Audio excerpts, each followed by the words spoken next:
Guys, what it is. Let me turn Joel down real quick. Anyways, it is Yo Girl Cadillac. Yes, I'm Cadillac Dixon. I'm the Draw My Life Prison Wife.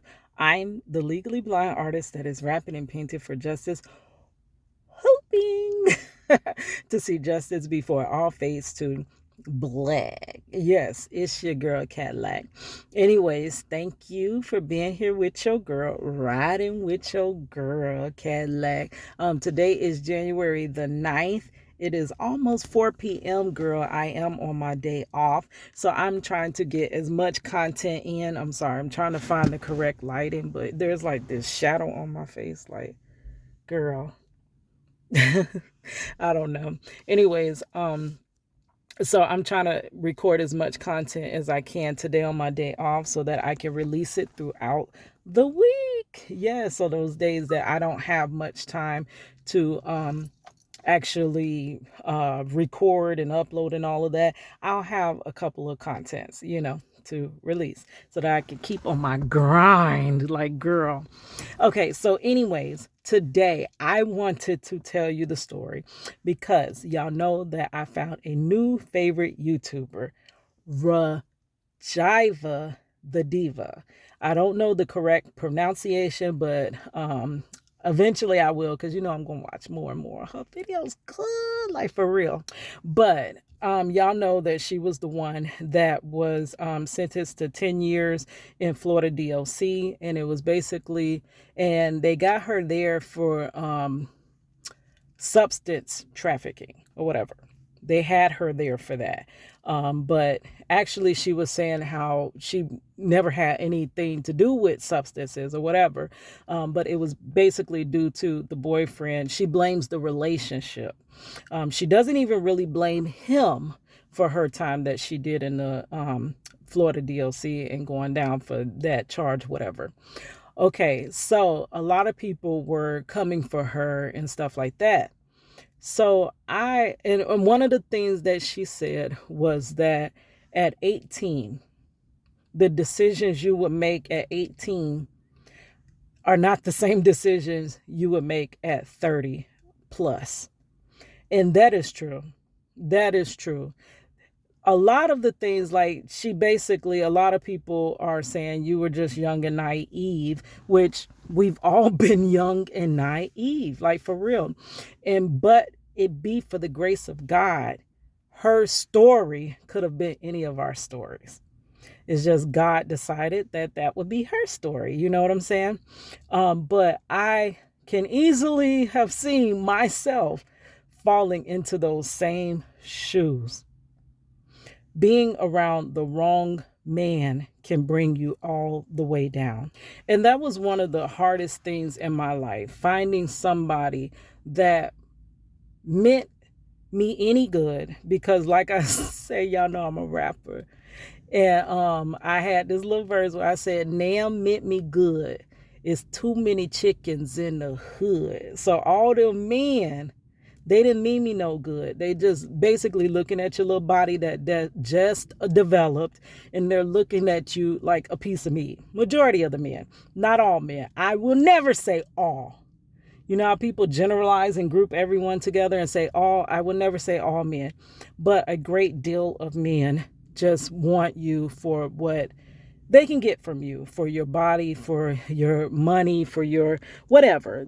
A lot of these situations that we fall in as young women, that is what, now I'm an old chicken, but back then I was a young, beautiful woman, girl, beautiful. I got to show you some of my old like pictures, girl. You'd be like, yes, you were really beautiful. But life has caught up with your girl, but I still think I look good for darn 42 years old. Like, you can't tell me nothing.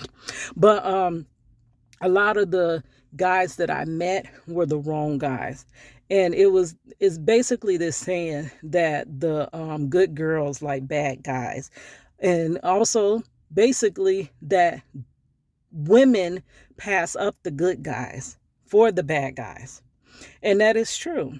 Many of good guys back in the day, I just seen them as boring. Those same boring dudes are the dudes that got something for themselves today. You know what I'm saying? I'm looking back 20 years later, and those guys that were boring got it together. And those are the guys that we want now. The ones that were cool and out there in them streets and stuff are the dudes that basically ain't got nothing to show for themselves now. For the most part, I'm not going to say everybody, but for the most part, that is, the truth. So it got me to wanting to tell my story. I have been with some crazy dudes. Number one, if I could find that vlog, that story time where I was telling you about the boyfriend that broke in my house, girl. Like, how did broke in my house? Like, you supposed to be my boyfriend and you come break in my house, girl. Like, crazy. I also had a boyfriend that called himself doing I don't even know how to say it. Okay, we just gonna say it. Committing a robbery on a bike. That didn't turn out too well. So needless to say, I have been in some crazy relationships, and thank God nothing ended up coming down on me because of those relationships, but it could have if it not have been for the grace of God. So I want to tell the story. I don't know how, most likely this is not going to be just a one take, because this man put me through so freaking much in my life. He put me through hell, basically. And literally, I feel like he was the devil that came to me in human form.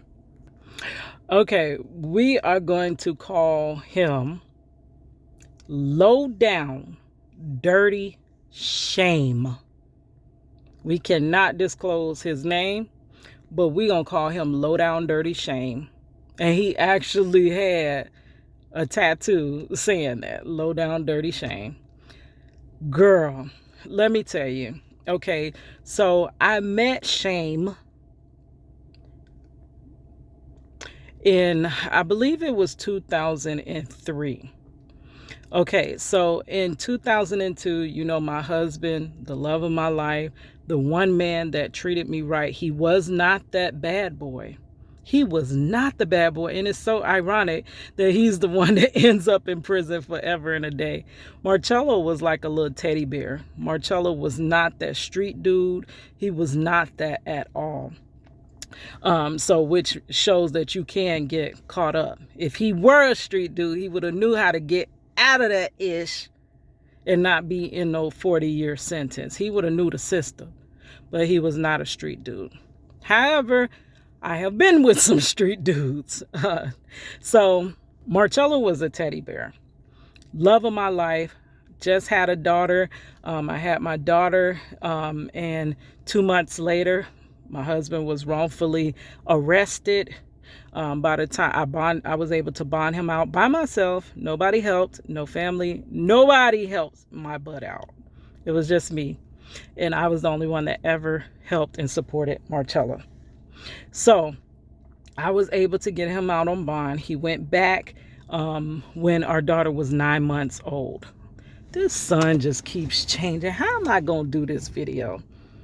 Okay, so he went back when our daughter was 9 months old. So you're dealing with somebody that was truly brokenhearted. Like they literally broke my whole heart when they took my husband away from me. Y'all know how I said when he was sentenced, how I ran out in the road in front of the courthouse and just laid there and cried. Like, how could you do this? Like, we literally were going to be together. Let me find another part because I don't like this lighting situation here. Hold on. Okay, I think I found a nice spot under this tree, right under this wooded tree here.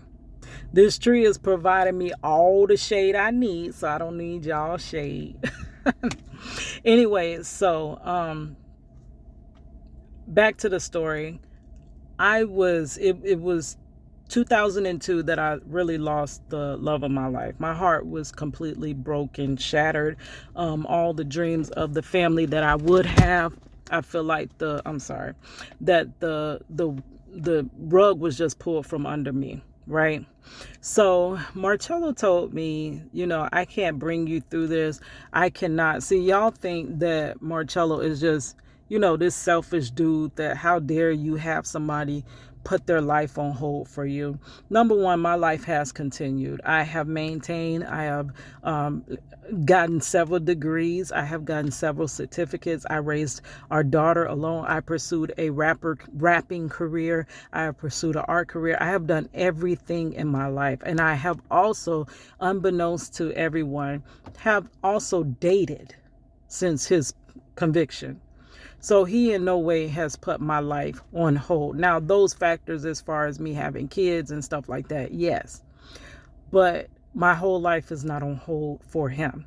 And he told me, do not wait for him. He said, I cannot bring you through this.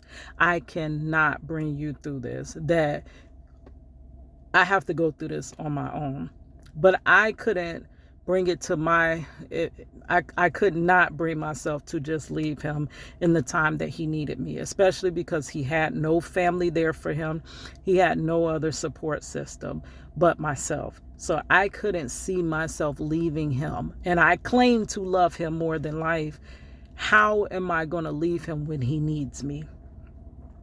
So I said, no, I'm going to sit here. I'm going to fight. We're going to figure this out. Now, mind you, I never thought it would take 20 years to break the story. I never thought a person that is innocent can spend over 21 years trying to fight for their freedom and it not happen.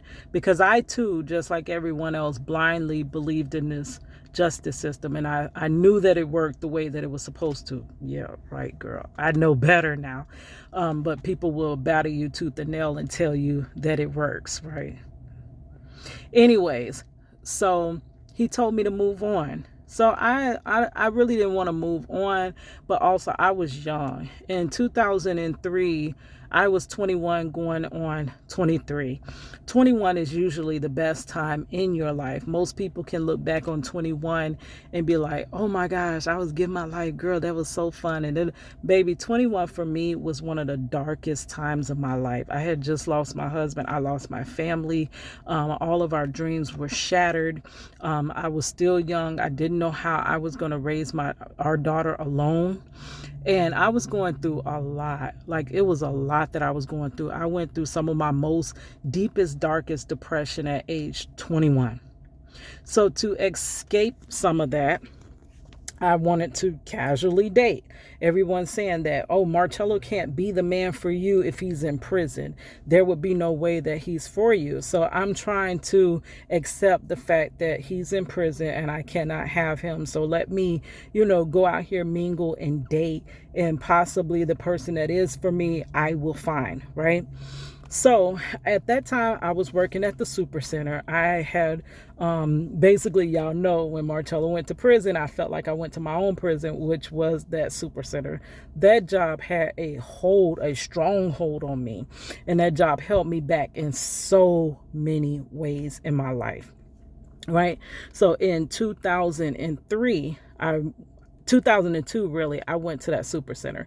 2003. Now, y'all know there's this, every Walmart worker knows that every so often Walmart has a remodeling crew that comes in, remodels the store. If you ever went in a Walmart and figure like, why in the world is they steady changing this store around? Why do they move the aisles around? I know my store. I want to go in and get exactly what I want. Well, the remodeling crew comes in and gives the store a facelift, one, but also the movement of the shelves is so that the customers don't get too adjusted to where everything is, so that it causes you to spend more time in the store. And more time, y'all already know all the times I run up in Walmart to use their free little Wi-Fis and I come out with stuff. They know the more time you spend in their store, the more you are tempted to spend. And you will spend, right? You see it, you're going to buy it. So if you walk past it, girl, that ain't what I wanted, but I walked past it and I bought it. That's how it goes. So they would have this remodeling crew, and it would be a group that they special hired just to remodel the store, right? And girl, back then, they called me Cadillac. I'm going to tell you why they called me Cadillac back in the day. Because I had plenty booty in the back. Yes, for real. It was yo girl Cadillac all the way. Everybody wanted your girl Cadillac. But I was a down-to-earth person. Though I had the beautiful exterior, I also had a personality. I also had goals and dreams and this and that. So they were attracted to my looks, but then once people got to know me, they were also attracted to who I really am, you know. And I think that's something to say for a lot of women now. Like, I know y'all are so beautiful on the outside, but a man wants more than just beauty on the outside. Just beauty on the outside would get you treated in only one certain way with the man. Sometimes. If you're beautiful outside and inside, that can get to that man's heart, and he will treat you like the queen that, you know what I mean? And also, it's like, girl, leave his money alone. Go after your own dreams and get your own money. I'm not saying take care of him, but be able to take care of your own self. Don't come into a relationship thinking a man is supposed to support and take care of you. He's supposed to support and take care of his own goddamn self. But if I need him, then he can take care of me as well. You know what I mean? We're in this together. I take care of you, you take care of me. That's how, you know, a relationship really supposed to be. Girl, I am a rapper even when I don't be trying to be. So, girl, I would be looking good. And back then, all you had to do was throw your little Walmart smock over whatever you wore. So I was wearing some things. Some of the thing would be dropped down like this, or you had your little tight pants that show everything. And girl, we was cute, like for real. Okay, so when the remodeling crew came, it was usually a bunch of dudes. Like, girl, because you already know a lot of relationships jumped off in a Walmart. Everybody went with everybody. I ain't finna say I went with everybody. No, I was the one that they couldn't get. They couldn't touch. But it was a lot of hooking up behind closed doors at Walmart, right? So when the remodeling crew came, that was a whole group of new guys, like for real. And you know, they had to be strong and stuff, strong and musculous to be able to do what they needed to do to remodel the Walmart. Okay, so this dude, he is on the remodeling crew. He's an older gentleman. He had the muscles. He had all of that.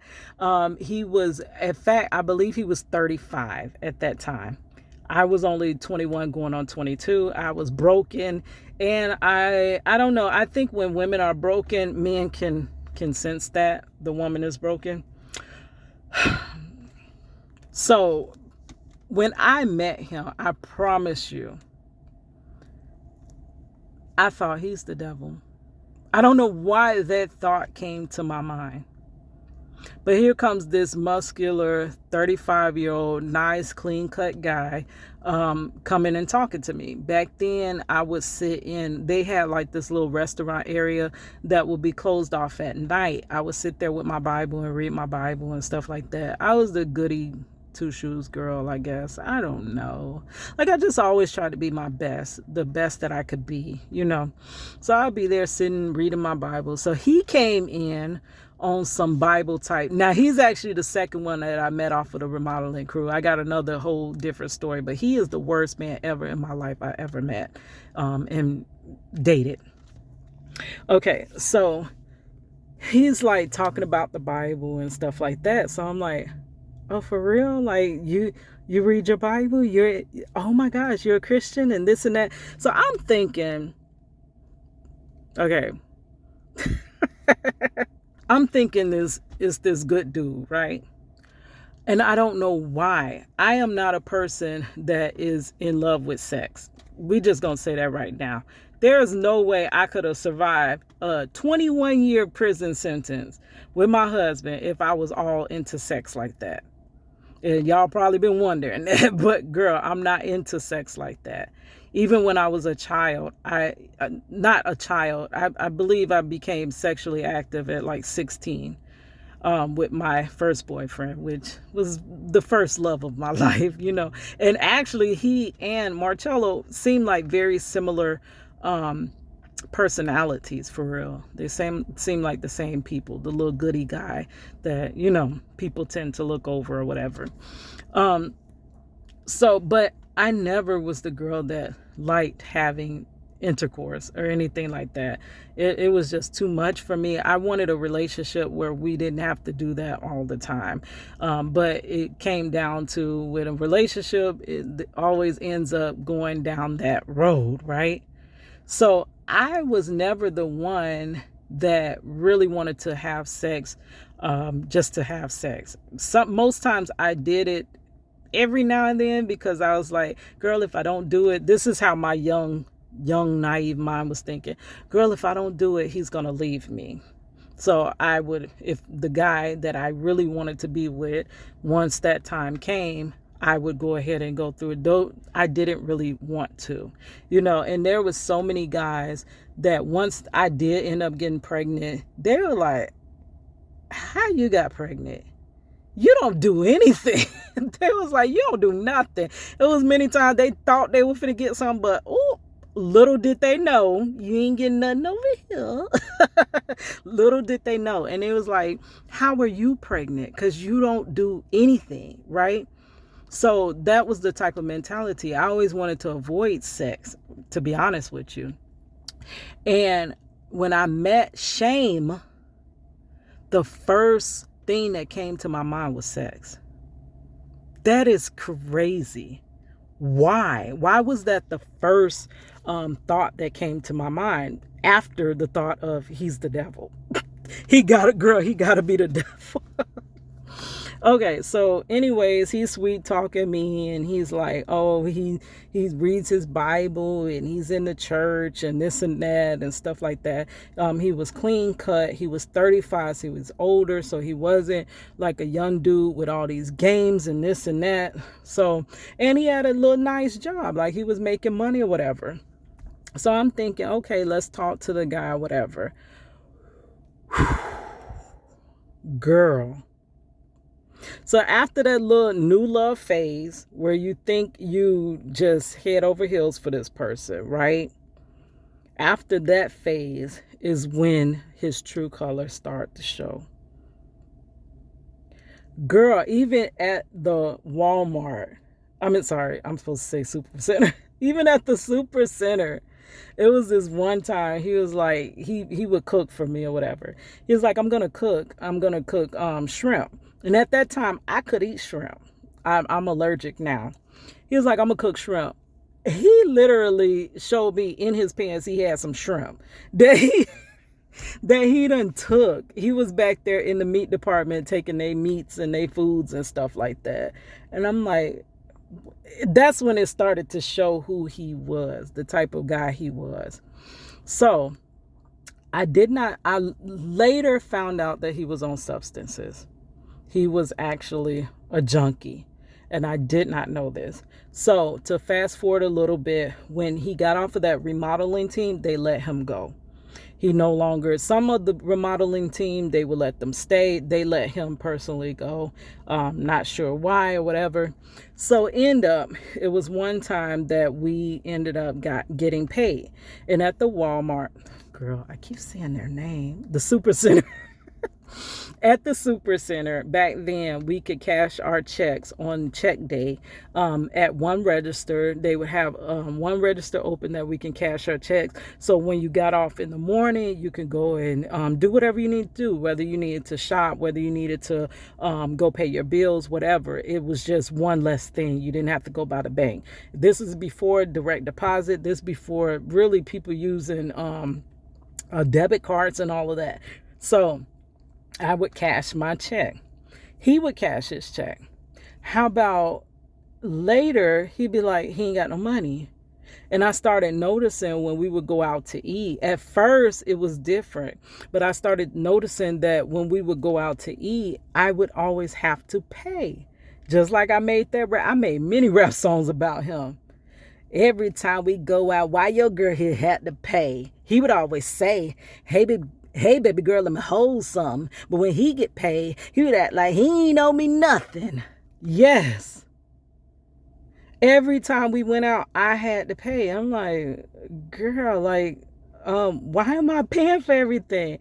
So it would come to the point where every time we went out, I would have to buy. Then it started, he got more aggressive. It was like, you're supposed to make sure I eat. I'm your man. And I'm like, my man's is in prison. You just the boo thing out here, like for real. But he became more demanding, and he became more like his whole that charming stuff was gone.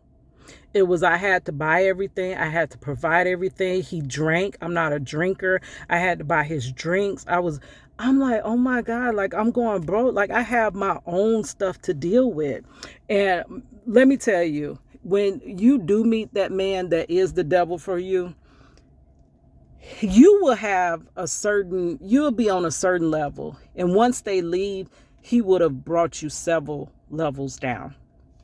Let me tell you, he caused me to lose my scholarship. That's why I tell you guys I was in college at the time. And I basically had to drop out due to financial aid reasons back in 2002/3. The reasons I had to drop out, girl, he started stealing from me. He started when he couldn't con me out of my money, which was easy because I was naive back then. He always needed some more money for this, and that. He would always have me buy his alcohol and all types of things, and I didn't even drink. Okay, so I used to get these reimbursement checks back when I first went to school. That's when I got the most money, where I was able to get myself financially stable when I got my reimbursement check for the semester. He used that. He needed to borrow it for whatever reason to get up on his feet. I was boo-boo the damn fool back then. The darn fool, I'm sorry, PG. I was boo-boo the darn fool, so I'm trying to help him up on his feet. And what I had to realize is every man you cannot help get up on their feet. That's what people, period. There are some people you can help on their feet, and there are some people that will take advantage of you. You can never help them up on their feet because they're always going to require more help. So all your help is just going into an endless black hole or whatever. So that's the type of man he was. So I, being stupid, loaned him the reimbursement money. I don't even know. It was some stupid reason he came up with, and I thought it was legit. Ended up, at the same time, I've had a lot of bad luck and a lot of bad things happen to me in my life. I had an identity theft. That's a whole nother story. I've been through identity theft and I made it through on the other side. But I had an identity theft, and the person had signed up for college in Georgia. And mind you, I live in Orlando, Florida, and I was in college. So they were saying that they had already dispersed the money, the federal financial aid in Georgia, and that I was to return the funds back in Orlando. Well, I couldn't return the funds because this junkie had spent my funds. He spent everything, and then he kept claiming he was going to pay me back, and then he lost it in some crazy deal, and all he needs is a few more dollars, and then he could go back on that deal and win all that money back. Like, it was always something crazy, and I don't know why. It was like I was in this deep, dark, stupid sleep, and I just couldn't wake up and snap out of it. I just couldn't wake up and snap the heck out of it. And I don't know if it was because I was depressed, that I just attracted the wrong person, or what. So he would always have these crazy freaking stories. Like one time we got paid and he was like, Keita, I need to borrow some money because I lost all my money. You know, the dude whose house we went over to, I went back over to their house. They drugged me, beat me up, and left me in the woods and took all my money. This was the day that we had just got paid. And I'm like, how? For real?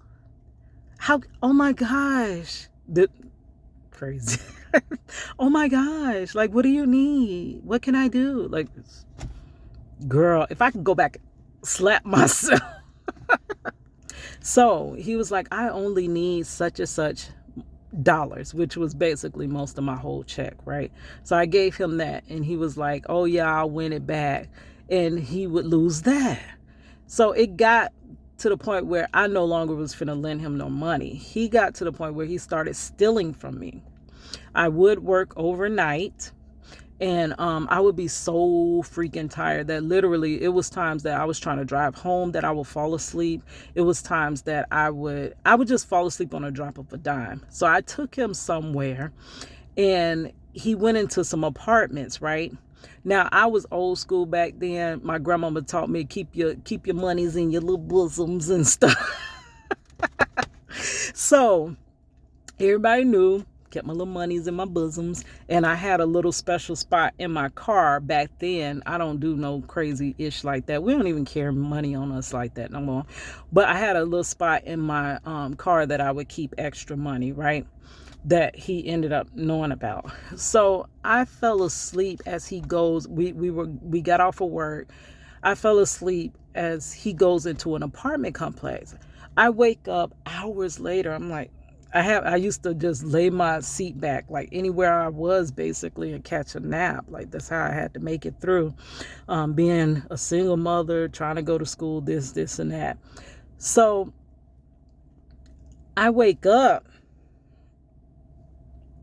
I'm like, what time is it? I look at the clock. It is literally hours later. And I'm like, dang, I don't even know what apartment he went into to knock on the door and be like, come on, dude, like, let's go. I'm tired. I need to get home. Then I feel my breath, my money gone. I had literally just cashed my check. All my money was gone. He went, as I was laying down, took the money out my breast and left. Girl, I'm going to have to stop this story here because I am running out of time. But it got even worse. Girl, the man stole my car. Stole my car. So I'm going to continue this, but I have been there. I have done that. I have been that naive young girl that could have ended up in those same types of situations. And just like I said, he was a junkie, which, who knows, a couple of times he could have been in the car with me with his stuff on him. And what if we had got pulled over and something had happened to me? Matter of fact, I did get pulled over with him. Remember that story I told you when we would drive to each other's house to eat lunch with each other because we worked overnight? He was my passenger, and the police pulled me over for no reason. There was no reason. So the police made up that you were swerving. So he starts asking me, when he pulled me over, he starts asking me, and what about your passenger? I'm like, I don't even hardly know my passenger. Like, I just met him. Like, you have to ask my passenger about that. Because he asked me when the last time I've been in jail. Like, I frequent flyer jail. I have no record. I have never been to jail. But he assumed because I was black that I had been to jail before. But anyways, guys, I'm going to upload this, and I'll be bringing you part 2 that is going to